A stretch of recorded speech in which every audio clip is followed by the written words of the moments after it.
Rikis gėlininkas. Nušvitusi rytmečio saulė savo švelniais spinduliais žadino miegantį Rikį ir Ceciliją. Rikis, kaip visuomet, nubudo pirmas. Šoktelėjęs iš savo lovytės, jis nuskubėjo pasidžiaugti saulėtų rytų ir, pasirąžęs, garsiai nusijuokė. Tuomet Rikis atliko trumpą mankštą ir šoktelėjęs žemyn, atsirado ant Cecilijos kambario lango atbrailos. Jau norėjęs garsiai sušukti ir pažadinti snaudžiančią Ceciliją, Rikis staiga pamatė netoliese kieme augančią gražią, ryškią, geltoną gėlę. Rikis nustebo, nes niekada anksčiau neregėjo tokios gėlės. Jam parūpo iš arčiau ją apžiūrėti, tad greitai nuskubėjo per kiemą link geltonojo žiedo. Priėjęs arčiau, Rikis nusistebėjo, kokio gražumo buvo gėlės žiedas ir kaip gardžiai jis kvepėjo. Skruzdėliukas pasilenkęs, pauostė gėlę ir, kiek užlaikęs kvėpavimą, iškvėpė balsu tardamas: "Oho, kaip skaniai kvepia!" Staiga Rikis atkreipė dėmesį, kad aplink yra ir daugiau tokių pat geltonų žiedų. Atidžiau pasižvalgęs, jis pamatė, kad tokių gardžiai kvepiančių gėlyčių buvo pilna pamiškė. Šiek tiek pamąstęs, pakraipė nosį ir nuskynė gražųjį žiedą, kad galėtų juo pasidžiaugti kartu su Cecilija. Stryktelėjęs į Cecilijos kambarį, jis sušuko: "Cecilija, kelkis, pažiūrėk, ką aš turiu! Tokio gardžiai kvepiančio žiedo dar nebuvai mačiusi ir uosčiusi." "Labas rytas, Riki." Cecilija atsisuko į skruzdėliuką ir pamatė jį stovintį su ryškiai geltonu gėlės žiedu priešais ją. "Ką tu čia radai?" "Aš radau patį kvapniausią pasaulyje žiedą," atsakė Rikis. "Pauostyk ir pamatysi." Tuomet Cecilija, priėjusi arčiau, pauostė ir, nusišypsojusi, atsakė: "Tikrai gardžiai kvepia." Rikis pradėjo sukti su žiedu rankoje, lyg šokėjas suktų savo damą šokio sūkurį. Vėliau jis kelis kartus mestelėjo jį į viršų, o po to, prisimerkęs, užsikišo gėlės žiedą savo už kaklaskarės, kuri taip pat buvo geltonos spalvos, tad labai gražiai su gėlės žiedu derėjo. Rikis labai susidomėjo gėlėmis.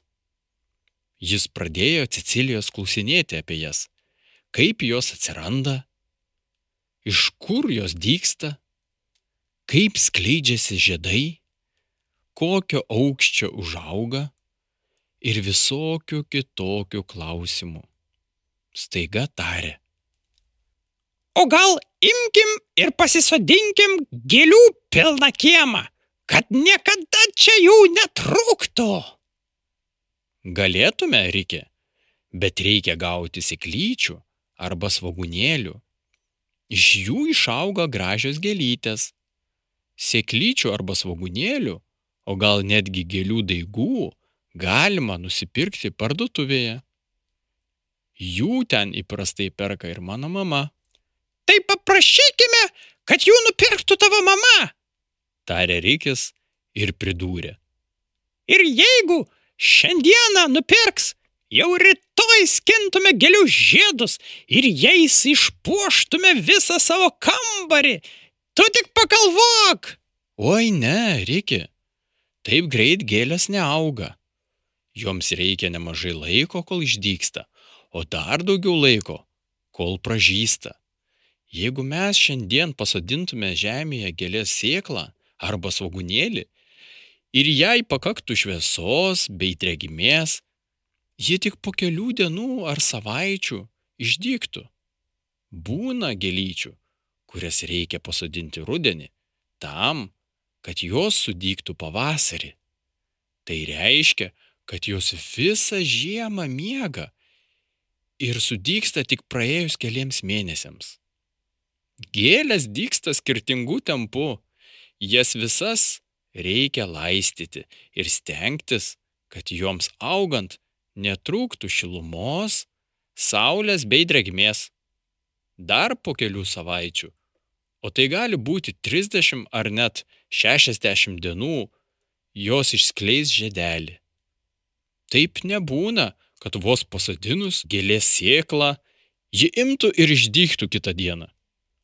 Gal imkim ir pasižiūrėkim, kokių gėlių apskritai būna. Tiesiog išsirinkime gėlę, kurią norėtume pasodinti. Na, pavyzdžiui, kokios spalvos tau labiausiai patiktų? Ką manai? Na gerai, išsirinkime spalvą. Aš noriu oranžinės spalvos kaip apelsinų, sušuko Rikis ir pridūrė. Tai lapės Mildos mėgstamiausia spalva. Ji tikrai apsidžiaugs gavus dovanų savo mėgstamiausios spalvos gėlių, o be to jos gimtadienis už poros mėnesių. Gal net spėtų gėlytės užaugti? Gera mintis, tarė Cecilija. Tuoj paprašysiu mamos, kad ji nupirktų mums gėlių sėklų arba daigelių, o kai nupirks, mes juos pasodinsime. Man patinka rožinės spalvos žiedai. Bus labai smagu jas auginti. Cecilija, pakalbėjusi su mama, parinko gėlių rūšis taip, kad jų žiedai atitiktų norimą Rikio ir Cecilijos spalvą. Tuomet Cecilijos mama, nuvykusi į parduotuvę, nupirko Rikio norimos oranžinės spalvos medetkų daigų, o Cecilijos norimos rožinės spalvos pelargonijų daigelių. Grįžusi namo, ji paaiškino Cecilijai ir Rikiui, kaip sodinti daigelius, į ką atkreipti dėmesį ir kada laistyti. Tai taip pat labai svarbu. Per daug laistant galima augalui netgi pakenkti. Na, tai dabar bėgam sodinti greičiau. Nestygo vietoje Rikis. Varom, greičiau varom, Cecilija. Cecilija paėmė kastuvėlį, kauptuką, laistytuvą ir darbui skirtas pirštinės. Kartu su Rikiu jie kieme išrinko vietą savo gėlėms. Šiek tiek pasidarbavę, paruošė daigams sodinimo vietą. Cecilija laikė gėlės daigą, o Rikis, apiberdamas jį žemėmis, nepailsdamai pasakojo, kaip jis uostys kasdien gėlių žiedus ir juose gulės, o vėliau neš dovanų lapei Mildai. Na štai, žemėmis apibertus gėlių daigus reikia apspausti, taip sakė mano mama, tarė Cecilija. O po to reikės palaistyti. Aš apspaudysiu, o tu laistyk, tarė Rikis ir puolė trypčioti aplink kiekvieną pasodintą gėlės daigelį, lyg šokdamas lambadą.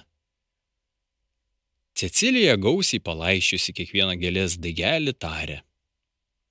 Na štai, Riki, mes pirmą kartą gyvenime pasodinome savo gėlyną. Nuo šiandien turėsime kiekvieną dieną jį prižiūrėti ir kaskart palaistyti. Tavo užduotis bus saugoti gėlių žiedelius nuo kenkėjų ir vabzdžių, bei stebėti, kad neateitų stirnos ir nenugriaužtų mūsų gėlių žiedelių. Oi, aš pakalbėsiu su stirna Šarlote. Ji tikrai man padės. Ji pažįsta visas regiono stirnas ir stirninus. Šarlotė gali juos įspėti, kad šie nebandytų kišti savo smalsių nosyčių prie mūsų gražaus gėlyno. Pažadu tau, viskas bus sutvarkyta. Pamatysi. Tai gal gali įspėti ir tą savo draugą, vorą? Žinai, apie ką aš kalbu, tarė Cecilija. O taip, Steponas, gera mintis, jis juk pažįsta daug vabzdžių. Galėsime taip apsisaugoti ir niekas nelies mūsų žiedelio. Rikis net nusikvatojo iš džiaugsmo. Tačiau Cecilija tuo metu nesišypsojo ir Rikis žinojo kodėl. Ji labai bijo vorų. O voras Steponas, nors ir buvo labai senas, geras Rikio draugas, mėgstantis įvairiausius juokelius, niekada nebuvo laukiamas Cecilijos namuose dėl paniškos mergaitės vorų baimės. Juolab, kad Steponas buvo visas juodas, kaip anglis, ir mokėjo greitai lakstyti šonus. Kol Cecilija vis dar galvojo apie keistai lakstantį iš Ispanijos kilusi vorą Steponą, Rikis jau skuodė per kiemą miško link. Jis tik trumpam stabtelėjo, atsisuko į Ceciliją ir plačiai nusišypsojęs jai tarė. Žinai ką, Cecilija, šiandien mes tapome gėlininkais. Aš esu gėlininkas.